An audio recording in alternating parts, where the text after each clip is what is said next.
interview.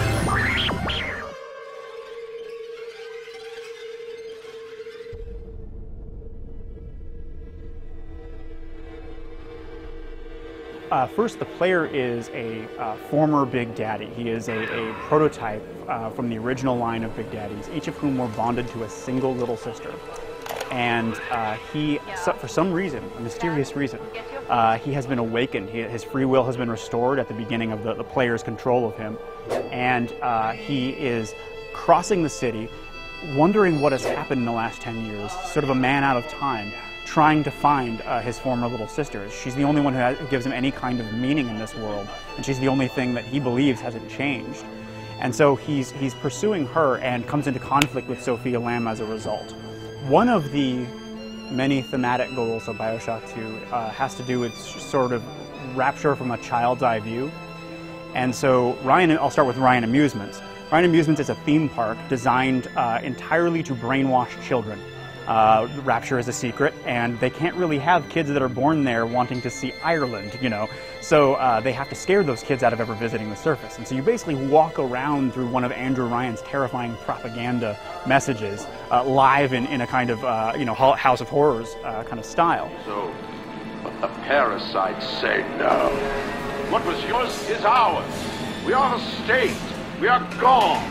We demand our share. From there, the player learns about the adoption mechanic and finds, a little sister wandering around through Ryan Amusements, and that's where he kind of understands how he adopts the little sister and uses her to gather Adam to grow his character.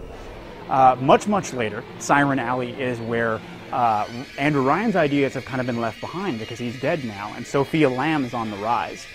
Sophia Lamb has taken over the city and has got a kind of underground church built there. And so Siren Alley's themes, because it's the red light district, are kind of about what happens when people lose hope and the kind of faith that they end up turning to and how that can be manipulated. Ultimately, Sophia Lamb is an altruist, and her philosophy, when it turns sour, is very grim. It makes martyrs. So Siren Alley is kind of about that. There are new little sisters being made, and they need somebody to protect them. And so Sophia Lamb's people have begun creating new Big Daddies as well. One of which is the Rumbler. Now, sharp-eyed viewers will notice that the Rumbler actually is one of the original Big Daddy looks that never made it into the first game. We've overhauled his behaviors completely and basically made him from the ground up in terms of his functionality, but that art direction we wanted to make sure sort of inherited from the same spread that the player faced in the first game, so we took the Rumbler and brought him to the fore. He is a defensive kind of Big Daddy. He likes to throw down miniature turrets and fire at you with this big bazooka from behind them. So your job is really to figure out how to deal with all of that firepower. Now, as far as the brute splicer, we have regular old humanoid splicers, which look a little bit more mutated and grotesque than BioShock 1.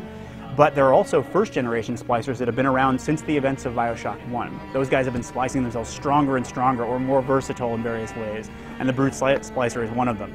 He's very environment aware. He likes to pick up things that are lying around and throw them at the player, sometimes explosives, like whatever he can come to hand. And he likes to dash up and pound you very close, and that's makes him very lethal. The player has to figure out a way to keep distance with him. I would say that BioShock 2 is a true sequel in that many of the mechanics are new. The plasmid system has deepened. Each tier of any given plasmid gives you a radically different sort of tactical use. And with the dual wielding system, you're now able to pull off the combinations in BioShock 1 that might have been a bit challenging, toggling between your weapons and your plasmids. But we like to think of those as additive or sort of augmentations of the BioShock 1 control scheme. So it should feel quite familiar for players of the first game. We hope that with all those new choices and options, that the players of BioShock 2 will be able to sculpt their own play styles into more divergent paths by the conclusion of the game.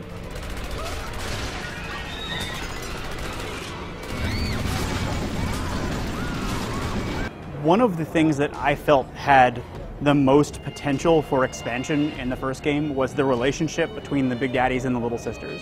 On the one hand, they're video game characters. You decide what to do about them in order to grow your character, and the choices you make affect the outcome and your options as a player. But I felt that there was something very primal about these two characters, and that we could spin that in a very broad way into a sort of thematic message carrying from the first game about family. It's not didactic in the sense that I'm not going to tell you guys what to think about the game. Our themes are very participatory, but family is an important sort of internal touchstone that we have managed to I think, convey with the actual mechanics. BioShock, we very much wanted the story to live in the actions as well.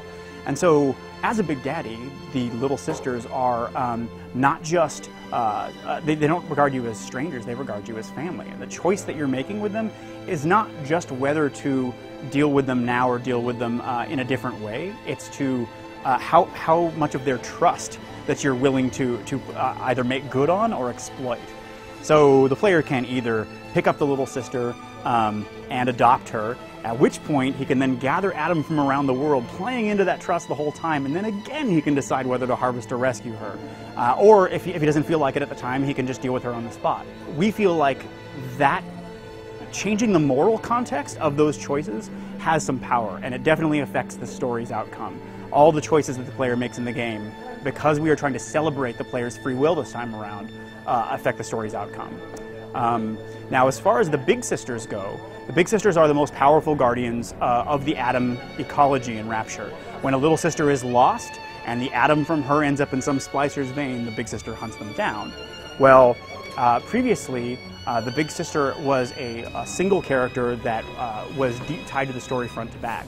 Now, there is still, without spoiling anything, there is still a very prominent character like that, but I don't want to reveal too much about her because that's, the sort of surprise payload of the game.